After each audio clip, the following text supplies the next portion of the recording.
Jillian, wonderful to connect with you. Likewise.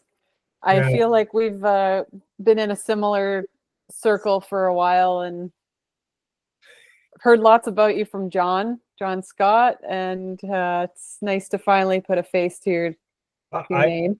I followed your swim very closely, and yeah, that was an awesome swim. Yeah, way to go. It was. Thank you.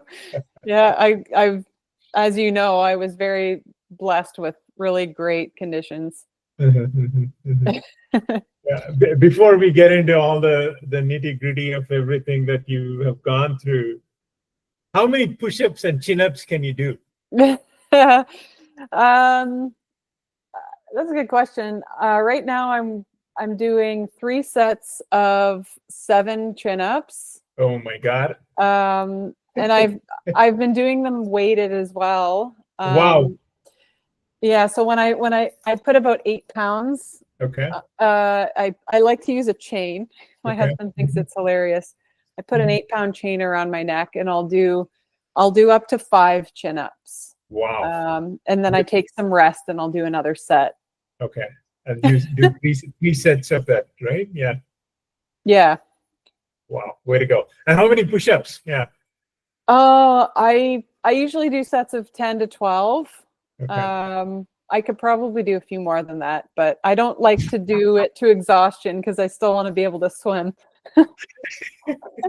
No, my concern is, okay, when you're done, I know you were you run your own hairstyling thing. Yes.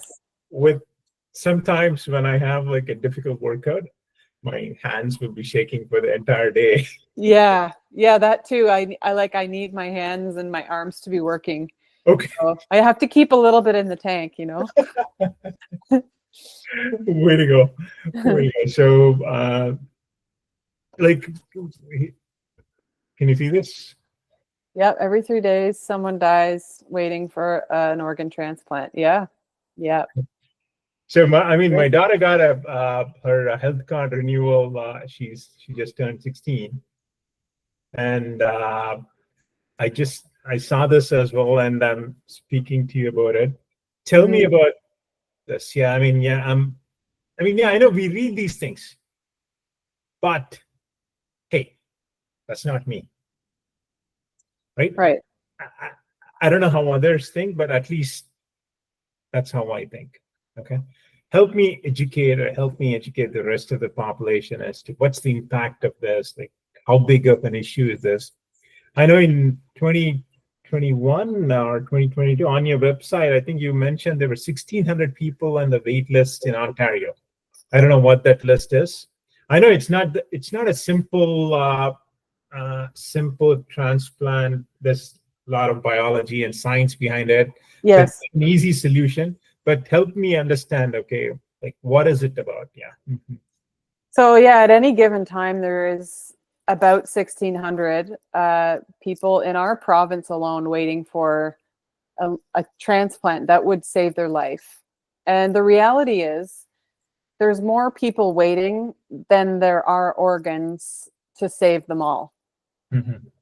And there's been a bunch of statistics out there that, you know, when people are asked, would you register your wishes to become an organ donor? Do you believe in, you know, passing on your organs to save someone's life? Like, it's like an overwhelming 90% of people that say yes, but there's only like 35% of those people that are actually registered. So there's a disconnect between people that say they're aware, but people actually taking that vital step in registering their wishes to become an organ donor. And even furthermore, what people don't understand is that at the end of the day, if you were to pass and your family didn't know that you were a registered organ donor, your family has the last decision. They can say no. Okay. Because to be honest, when you donate your loved one's organs, it's the family that now has to go through that process of keeping that person's blood flowing in a sense so that those organs can be procured and used for a transplant. So it delays the grieving process from beginning by a couple of days. So it's not always an easy process to go through. But what I have learned from being in the organ donation world and community for a number of years now, almost a decade now, is that it really provides a lot of comfort and peace, knowing that they may have lost someone that was really close to them, but in a sense, they're living on in someone else. And they have saved the life of someone else and provided comfort to that person's family and friends that, you know, that person was on their deathbed likely, or not living a full life because they were on dialysis or they were experiencing liver or lung or heart failure. And then that person gets a second chance to get their life back. And I think being a donor family member, there's peace in knowing that you've made the best out of a really tough situation.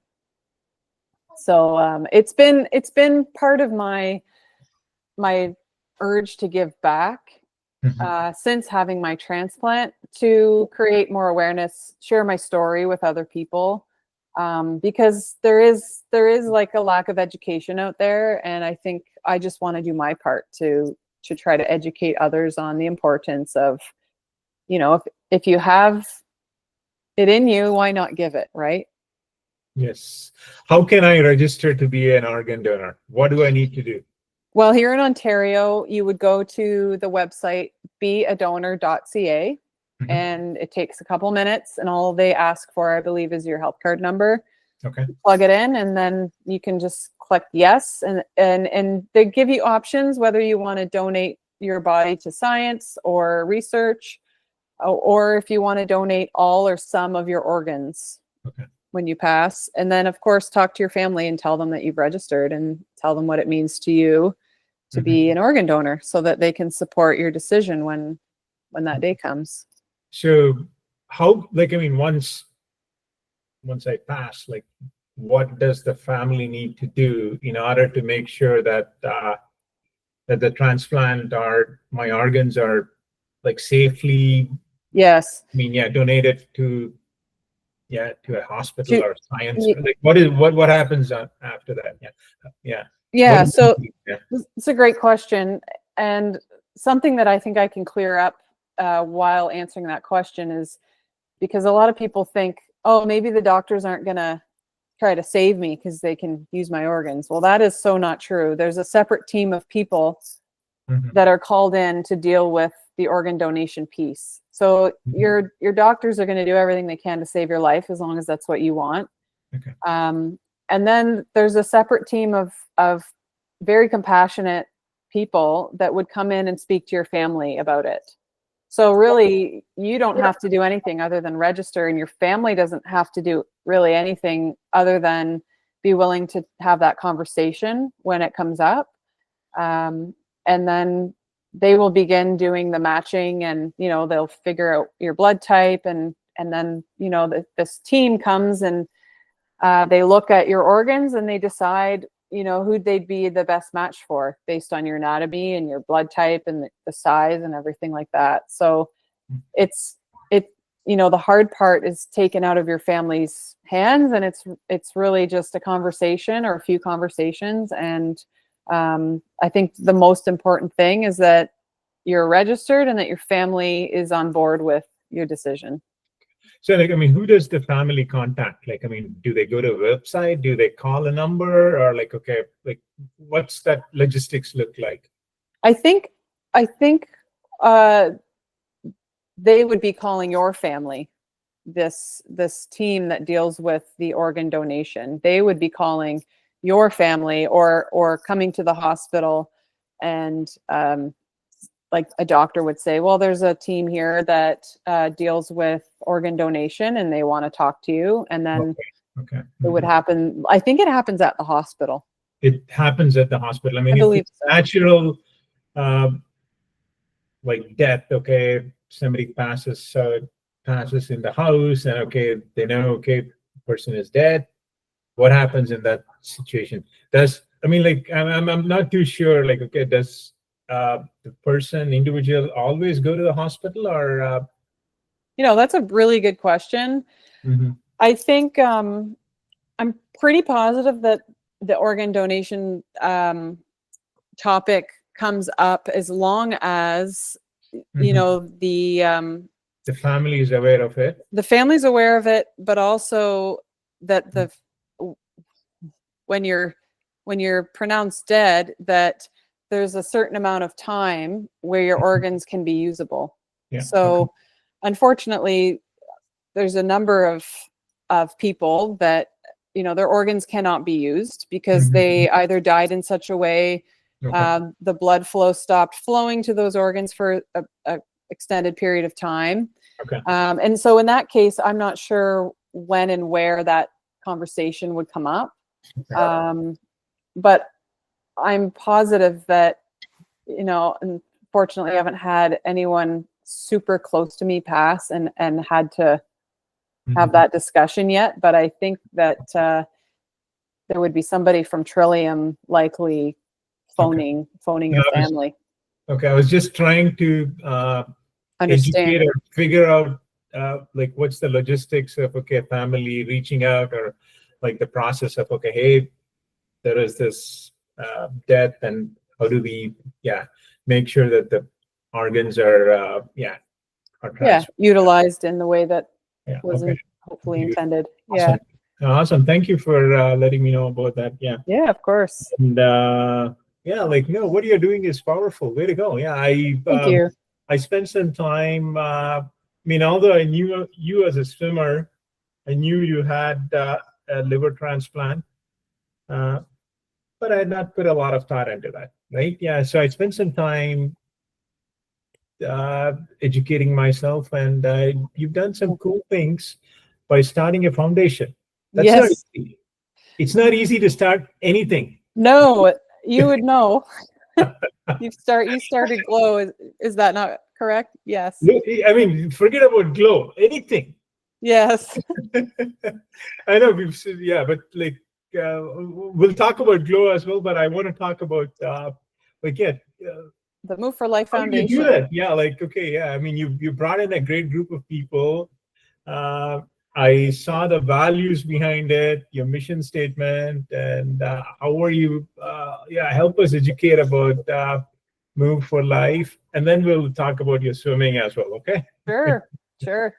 So Mhm. yeah, so Move for Life Foundation was created from, a single idea of I want to give back. I Mhm. want to do something to give back to the transplant community. And it was born in a time of COVID when there was like no really other events going on. I Mhm. take part in this really cool event every 2 years. It's called the World Transplant Games, and it's somewhere around the world every 2 years.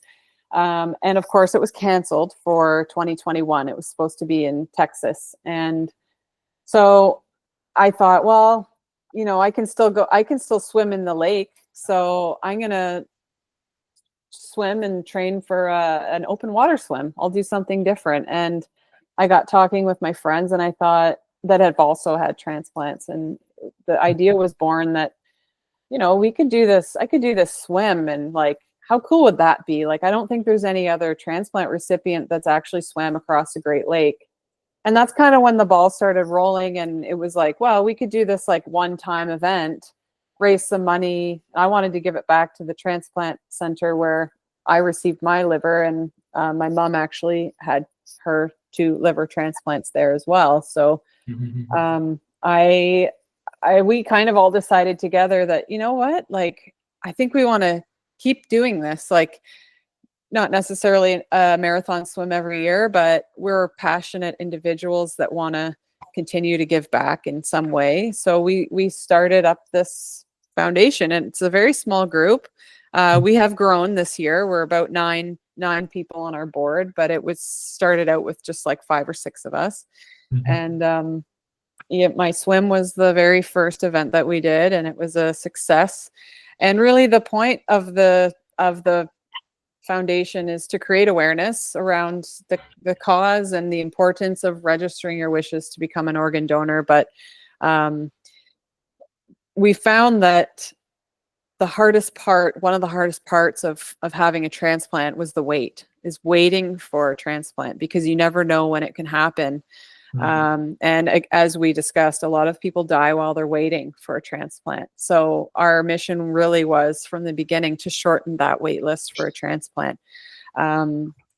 And also inspire active living, because we're a very active group of people. We're all into sports. Most of us are swimmers. And so we want to, encourage not just transplant recipients, but we want to encourage people to stay active, because that's how you best take care of your body.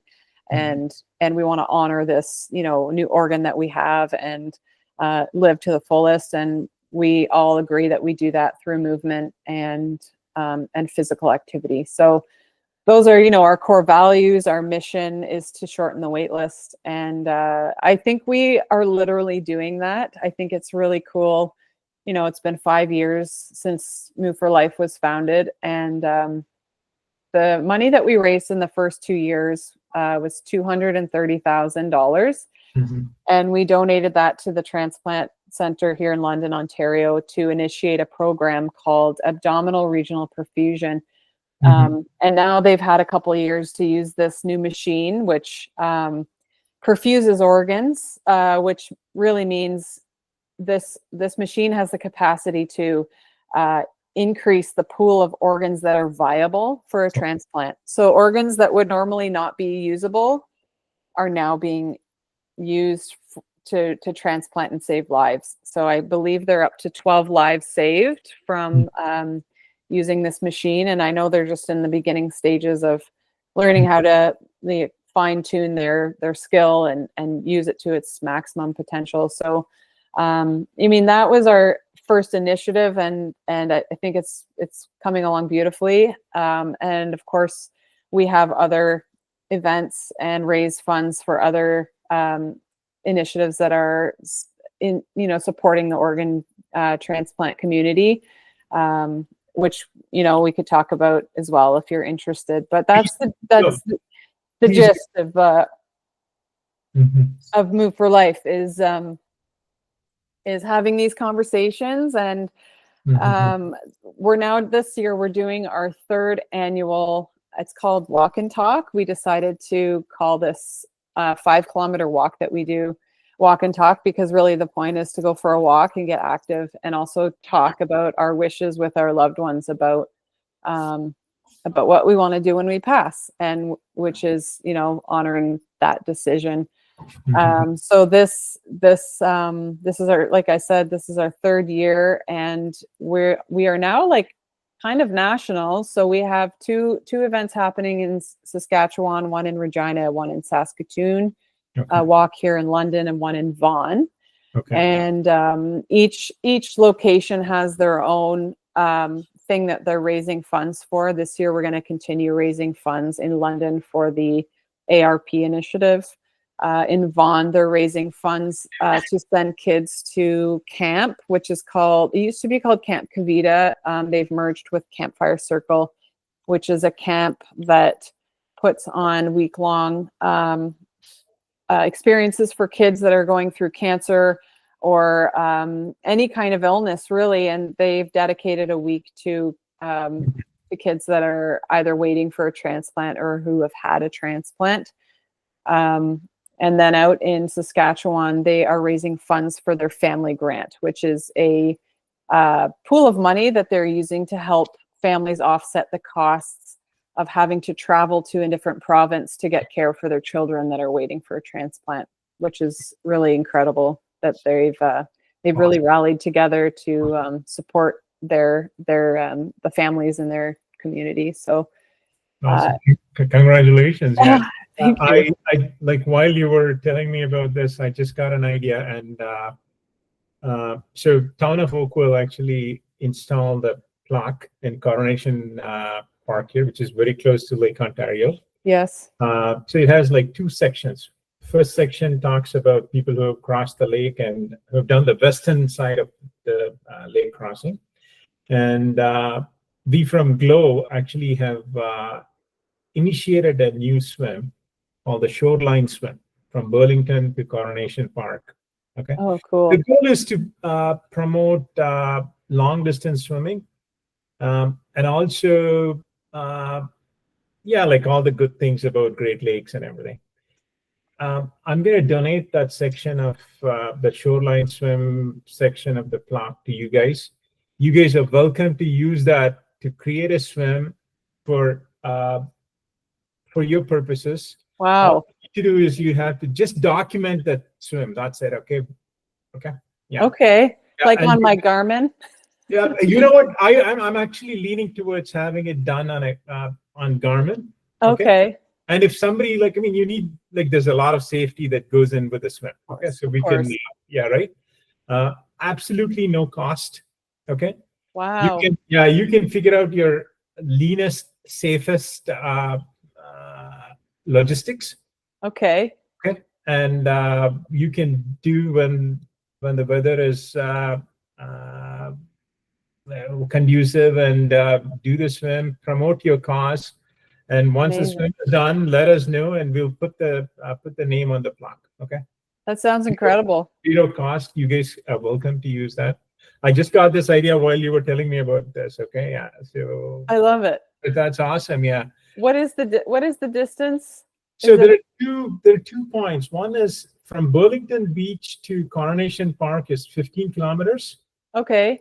Yeah. It's very doable. And then, Hamilton Beach to Coronation Park is, I think, 16.5 kilometers. Okay. Yeah. Okay, so like 10 miles. Yeah, 10 miles, exactly. Yeah. Okay. So it's an easy swim. It's a swim where people can actually learn about feeding, learn about pushing their boundaries. People who have done a 10K swim, hey, I want to do a lake crossing. What do I need to do? Yes. Yeah. So yeah. It's So this good place to start. good place to start and good place to refine all your logistics during a swim. Like, how do I consume my feed? What kind of feed? Can I eat a hamburger? Can I eat right? Things like that. Yeah, yeah. That I shouldn't be doing in a crossing. So Yeah. just all those things, right? Yeah. Very cool. Thank you. Yeah, so go for it. You're welcome to use it. There's this is given by Town of Oakville, and everybody should do it for free. Yeah, so we're still looking into we haven't done a lot of marketing on it because we're looking into all the legal issues and everything. You know how all the complications that are, right? Yeah. Yeah, it's not as easy as it looks. Yes. Getting in the lake and swimming. There's a lot of safety, and yeah, that's totally legit. Yeah. Now tell me about you as an athlete. But hold on a second. Before we jump into your athlete side, tell me about, okay, I know you mentioned your mom is also a liver transplant recipient. Yeah. Yeah. Tell me about everything, like all the pain that you went through. I'm sure it was not easy. A simple life is difficult. But tell me, okay, how did you fight through those things? Yeah. So really my journey with organ donation and transplantation started when I was a teenager, and that's when my mom got really sick. And we have a genetic disease in my family. It's called hereditary haemorrhagic telangiectasia. And without going into too much detail, it's really a blood vessel malformation disorder.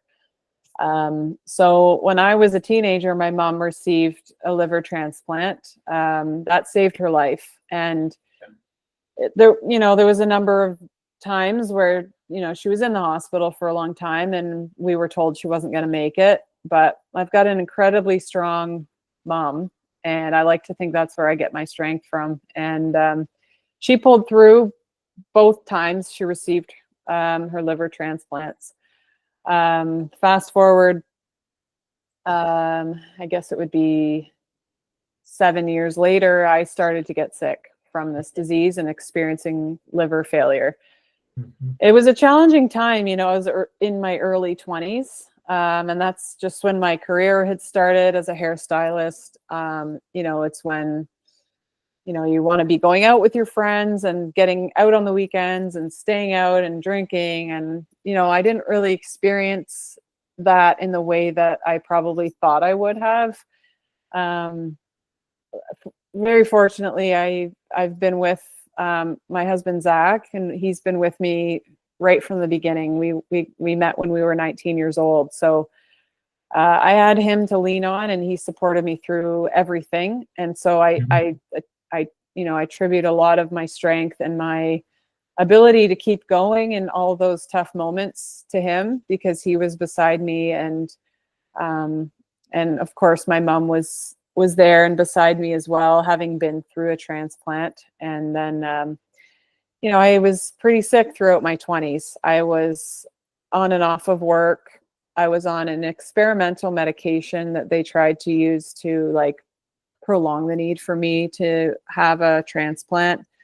And it, I suppose it worked for a few years, but I was unwell. I was experiencing a lot of side effects from the medication. It was really meant for chemotherapy, it was a cancer drug.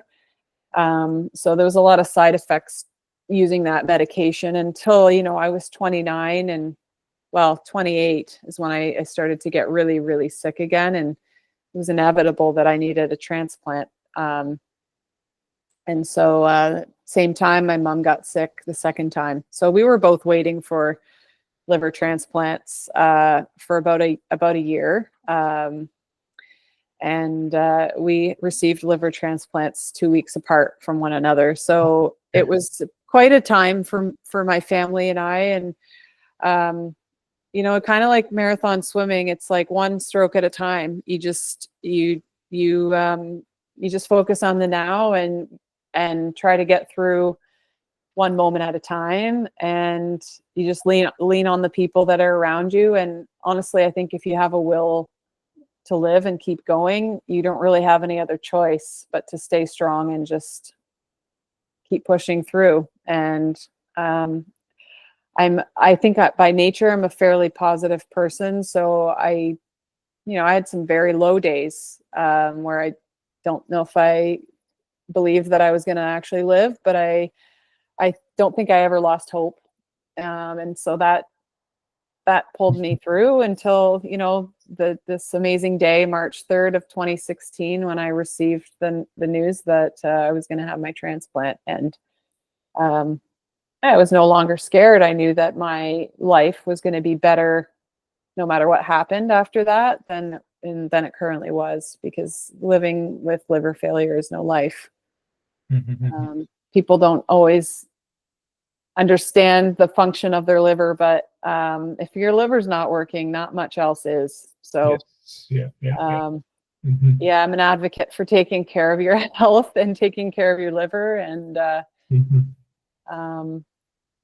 I think having that outlook has led me to, like you mentioned, all the cool things that I'm doing today. And I hope to continue to be able to keep doing the cool stuff that I'm doing for many years to come. And I think it changed my perspective on life and wanting to make the most of it, and trying not to sweat the small stuff and have fun and surround myself with those good people. That was a lesson that was made very clear to me throughout my transplant and illness.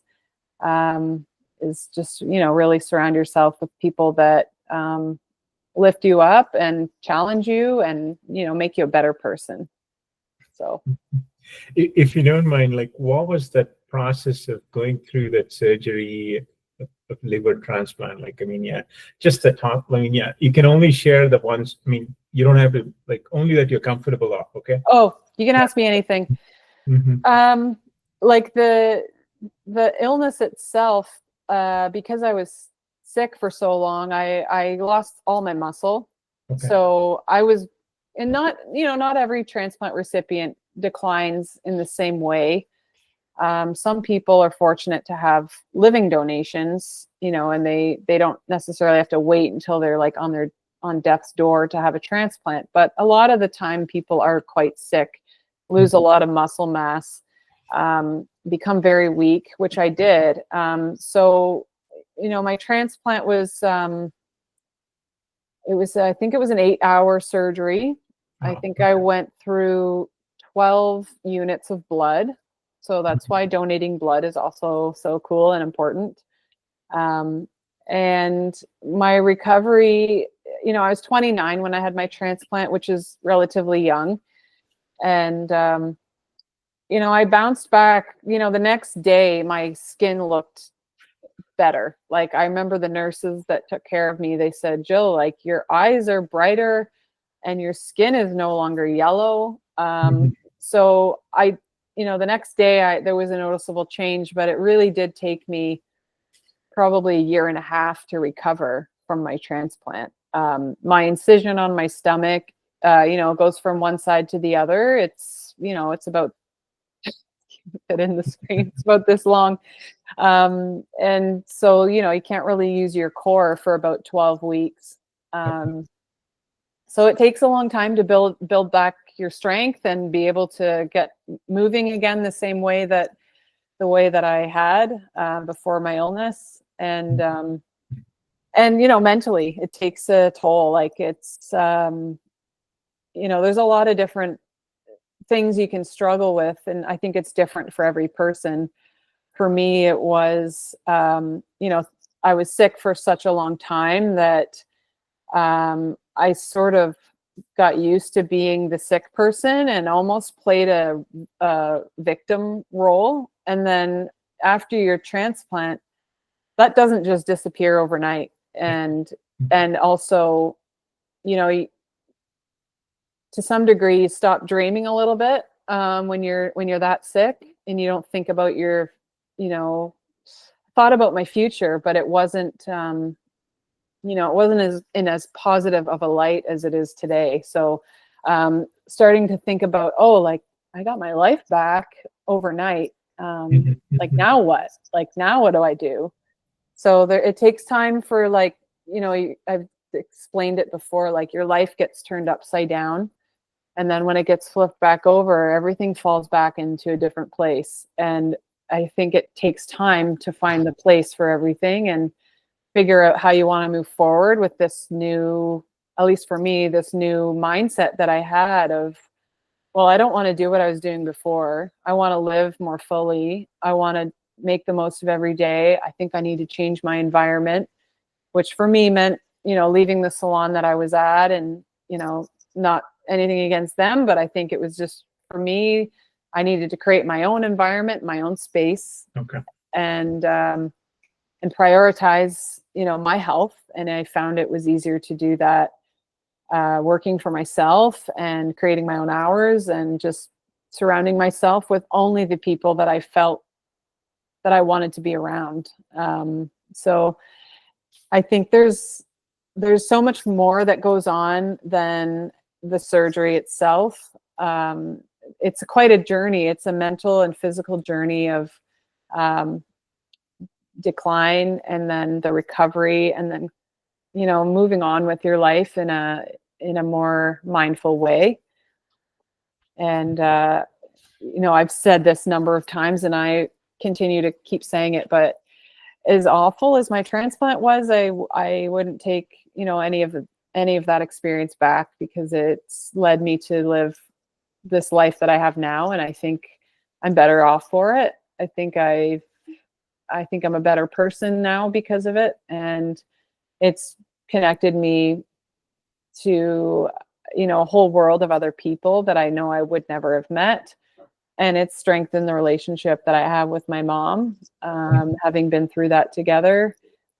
And I really take kind of like almost pride in supporting other recipients. And, to be honest, people in my family that are now requiring transplants. So being able to be that support and be there for them, and just, be a listening ear and help them through their process, because I know how hard it can be.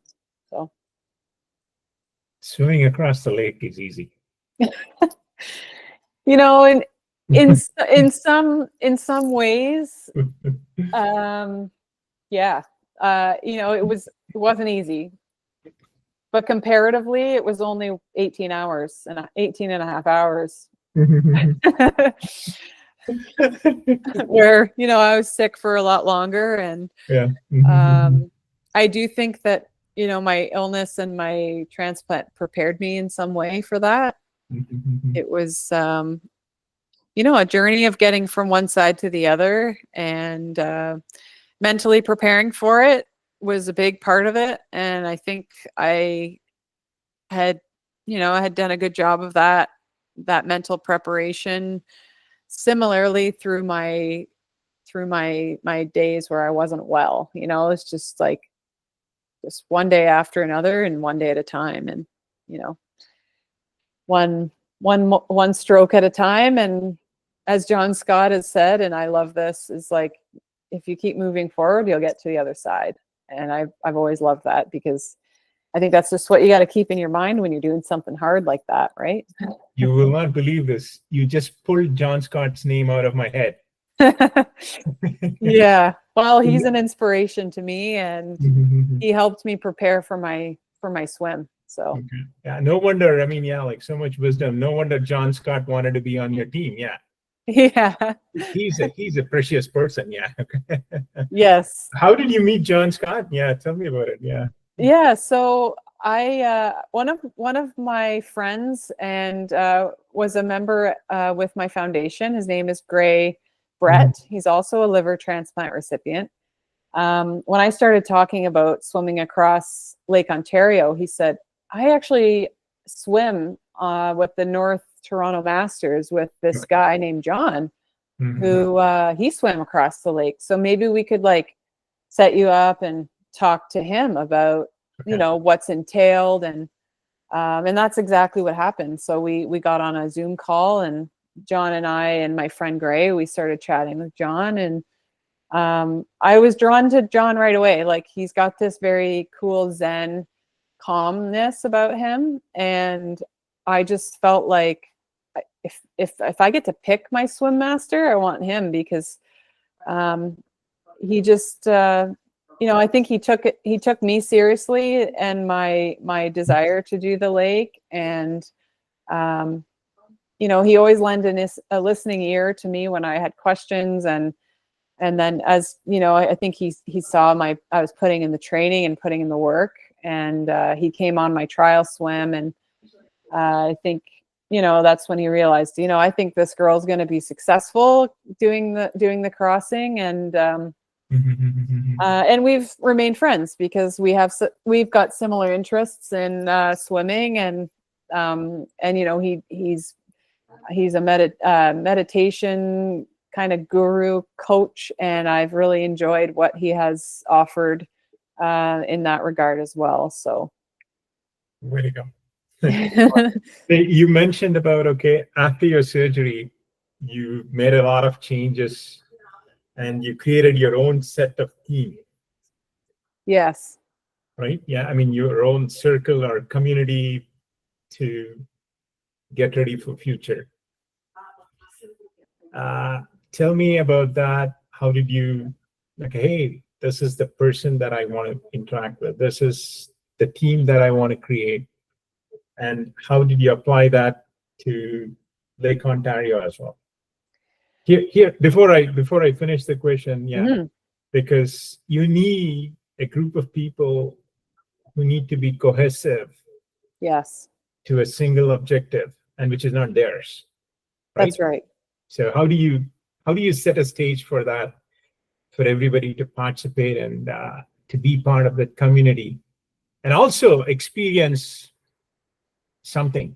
They in turn get something as well, right? Like, because that's the first thing that I picked up. Okay, like, wow, this is amazing. Yeah, right. I mean, yeah. So from surgery,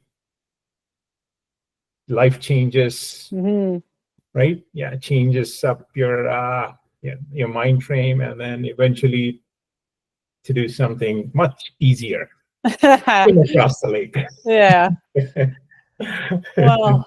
Well, I guess I'll start by saying that after my transplant, I was pretty eager to get my fitness back, and so that's when I I learned about the World Transplant Games, and I met a bunch of people there, and Canadians that I traveled with to go to Spain, which was my first experience at the World Transplant Games. And I suppose that's sort of how my group really started, was meeting my friend Gray, who I mentioned, another friend, Benoit, who actually lives in Montreal. But we've remained friends as well because we were swimmers, and we, like I said, we've got this common goal to keep raising awareness for organ donation, and continuing to swim at our best and inspire the transplant community to show them what's really possible after having a transplant. So I would say, and we have this other friend, Tony, who I haven't mentioned, but he was also an inspiration. He's an Ironman. He's a kidney transplant recipient. So like he inspired us as well to be our best and compete and keep going to the transplant games. Tony is an extremely busy guy. He doesn't hasn't been to the transplant games in a couple of years, but it was this kind of core group of us that started the foundation. And when I started talking about wanting to do this Lake Ontario swim, everybody wanted to be part of it. Like, they wanted to swim alongside me. They wanted to be they wanted to be there and to witness it and to support me. And they knew that this was raising money for a really good cause. And for the rest of the crew that was there, it kind of happened organically. This was my transplant was in 2016, and I did my swim in 2021. So it was about 5 years after my transplant. So I had met some people in London, and like one of the doctors that was on the boat, and my dietitian, who was also my dietitian while I was in the hospital. Like, these people, they really were just, I think, amazed that a recipient was doing something like this. And I think they really just wanted to help me and be part of it. So I think, if that answers your question, it was sort of the initial group of us recipients that just really wanted to be part of something kind of unique that hadn't been done before. And we shared this common goal to keep giving back to the transplant community. And I mean, going across a boat, even on a Lake Ontario, and getting to swim for portions of it, I think for them that was really fun. They're swimmers at heart and just wanted to be there and be part of the history of that. So there you go. Yeah. So have you always been an athlete? Yeah, in some ways. Like, I swam growing up. Okay. I swam when I was a kid until I was like 15 or so, and that's when my mom got sick the first time, and I kind of stopped doing a lot of stuff that I, looking back, maybe shouldn't have. But and I did gymnastics. I was into gymnastics as long as I was swimming as a kid and into my teens. But I was never really good at team sports, never really great at ball sports. So like soccer, like definitely not. I played a little bit of volleyball in high school, but I never considered myself the most athletic kid. I certainly wasn't. And I was, I'd say, an average swimmer. But, I've really taken to it since my transplant. Like, I found swimming again. And I'm so glad that I went back to the water, because I identify as much as a swimmer as I do a hairstylist now. I just think that, they're two passions of mine, but one is not really stronger than the other. I love swimming, and I love competing, and I love open water swimming. And so now I consider myself an athlete for sure. I definitely have more of an athletic lifestyle. Way to go. Yeah, like a comedian. Yeah. Tell me about your athletic profile. Yeah, I know you meant. I noticed that you swum across or swum the length of Lake Muskoka. Yes, I did. That was last summer. Have you done anything else before? How did you get to decide Lake Ontario, and what was your training regiment like to get to the starting line? Okay. Yeah.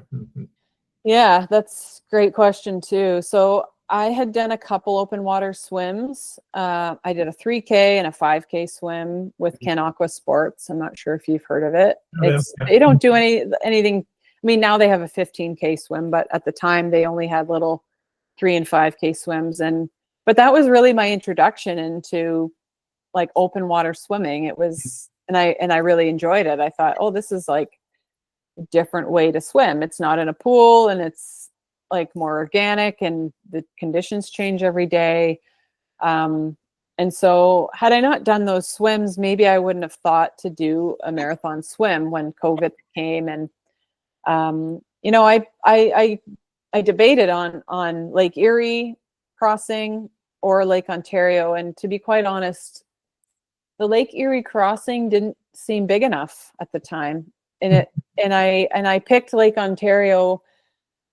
And it was kind of, I don't want to say it was between those two. It wasn't like a huge debate or anything, but I think I knew that I wanted to do something that had been done before, because I had never done a marathon, let alone like an ultra marathon swim. So I wanted to do something that I know had been done. But I really wanted to challenge myself. And I think it's fair to say I don't know if I knew exactly what I was getting into until I was like in the middle of my training. And I did my longest training swim, which was 25 kilometers. And then I realized I have to double that in a few weeks. Okay. But I had actually kind of hurt my shoulder in that swim. I was supposed to do another one the next day, and I ended up not doing it because I thought I need to just like taper now and let my shoulders rest, which was a good decision in hindsight. But I mean, that's kind of how I picked Lake Ontario. My training, I hired a coach that I had found. You know, I had some friends. One of my friends that I mentioned earlier, Benoit, who's from Montreal, that is with the foundation. He gave me a bunch of swimming sets to do for most of the year. It was challenging because the pools weren't really open a lot. Yeah. But when I was about 12 weeks out from my date for my Lake Ontario swim, I started feeling like, I don't know if I'm doing this right. Like I'd never done this before. So I reached out to this person that I had been following on Instagram for a while. His name is Craig Lewin, and he's from Boston, Massachusetts.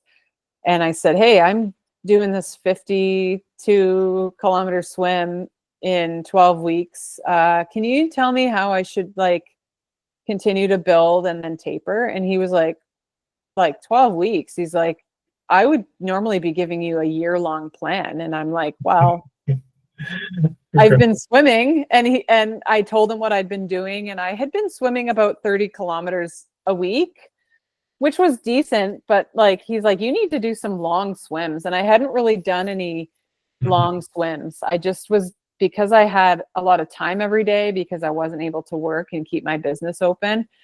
I was, I could swim like 5 kilometers every day or like 6 or 7 kilometers every day, but I wasn't doing any really long swims. And so he's like, this weekend you go out and you do 10K. And then the next day I want you to do another, like, I forget what he told me, like another 5 or 7 kilometers the following day. He's like, and see how that feels.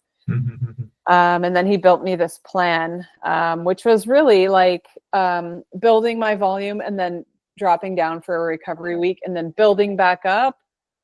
Sorry, my dog is whining. And then tapering back down and then building back up and then back down. So I think in my highest volume week, I swam about 60 kilometers, which for me, like that was a lot. Like I don't think I ever would have done that had I not had somebody telling me to do it.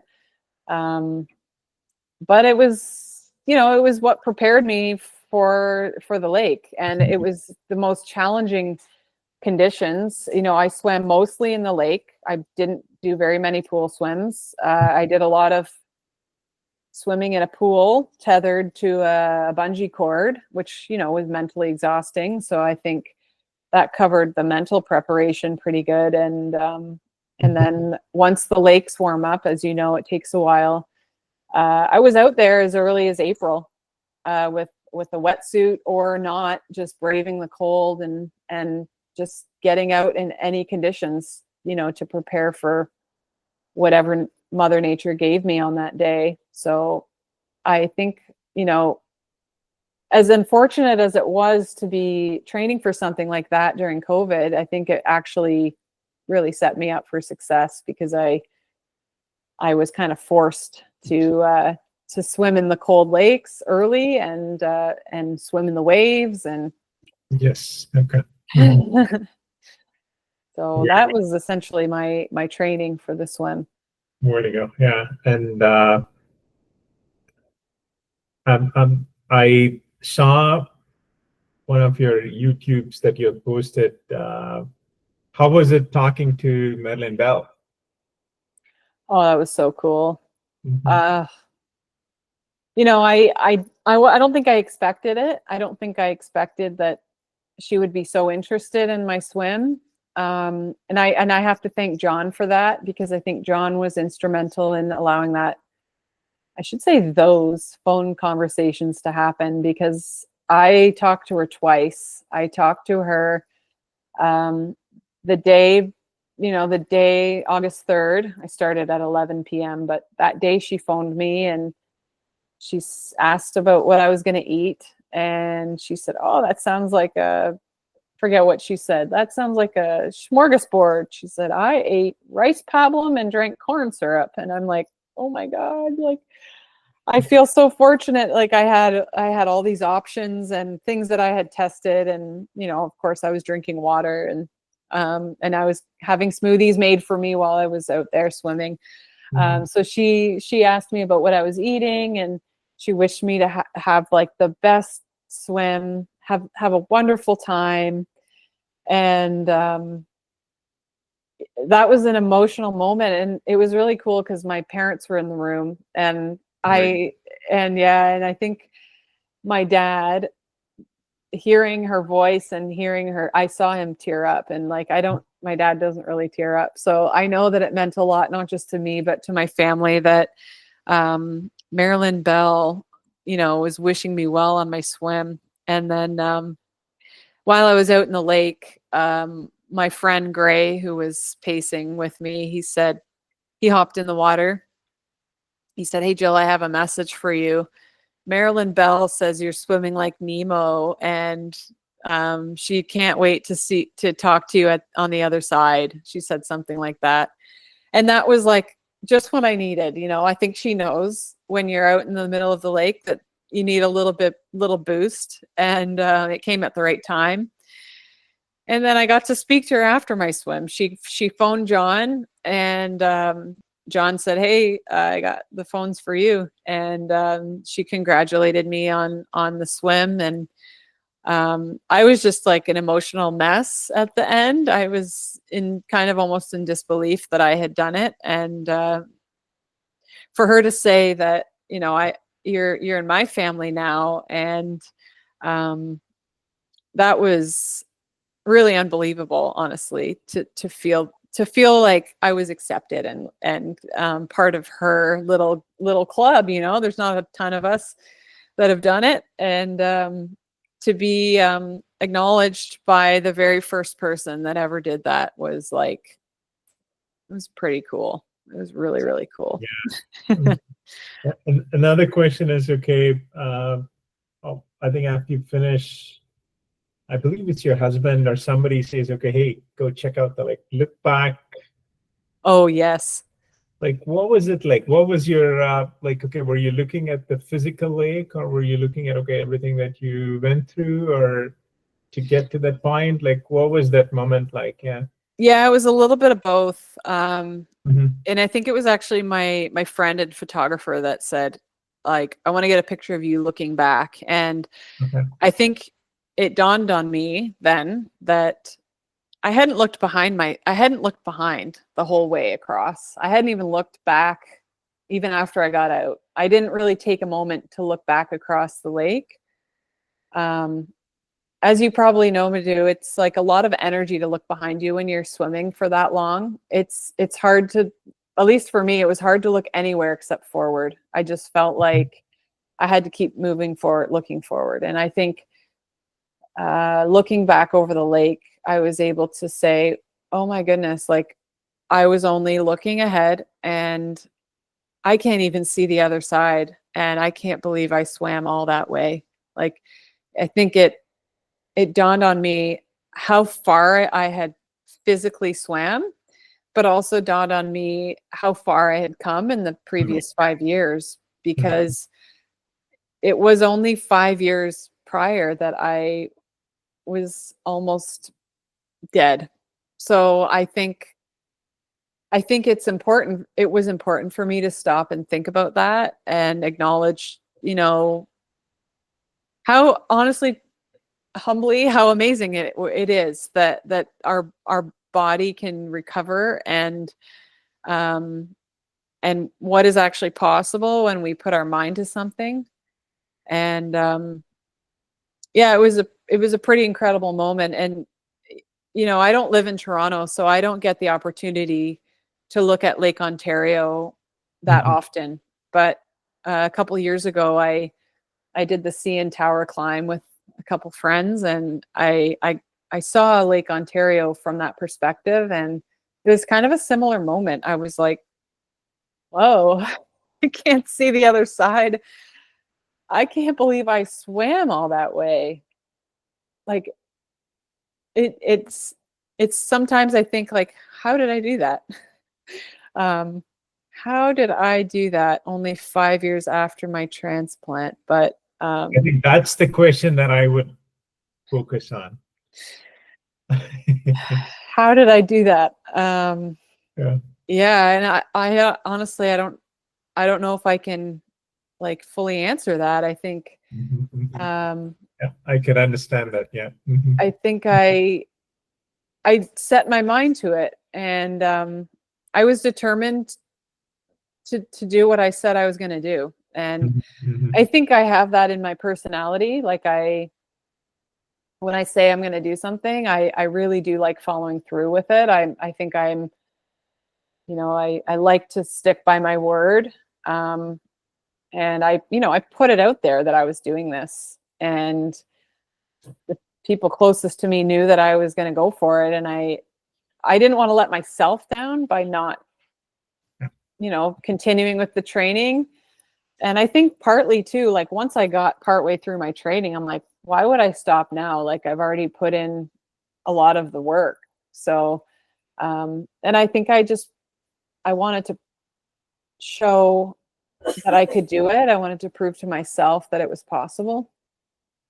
And I think, with the right training and mental fortitude, I just did it. But people ask me that all the time. Like, how did you do that? And transplant recipients ask me that too. How did you do that? Weren't you scared about your health and, being in the sun all that time, and the whole thing about the lake being dirty, and I think I'm like, well, no, the lake was beautiful. It's clear, and I didn't get sick. And I think, yeah, I hope that I kind of broke a little bit of a stigma about not just transplant recipients being able to do things that somebody might tell you shouldn't, but also, our Great Lakes are swimmable and they're not dirty. And I'm a transplant recipient. I'm immune compromised, and I swam in there for 18 and a half hours and I was fine. So, I just went on a tangent there, but No, that's awesome. That's exactly what I wanted. Yeah, very okay. good. Thank you. So, Jillian, it was wonderful to meet you. Great conversation, great stories. Keep on doing what you're look forward. Yeah, go ahead. Thank you. Create new trails, or right, whatever people need to say, right? Yeah, yeah. Keep raising the bar for all of us. Okay. Thank you. I will do my best. I come and swim with us whenever you're free, whenever you're here. Yes. And yeah, like if you want to do something to help transplant recipients or to promote your cause, take advantage of the Glow Shoreline Swim. Okay, Yes. yeah, it's I mean it's a very good swim. It's a beautiful swim. Yeah. Okay. And Yeah, I really appreciate that. You have planted a seed.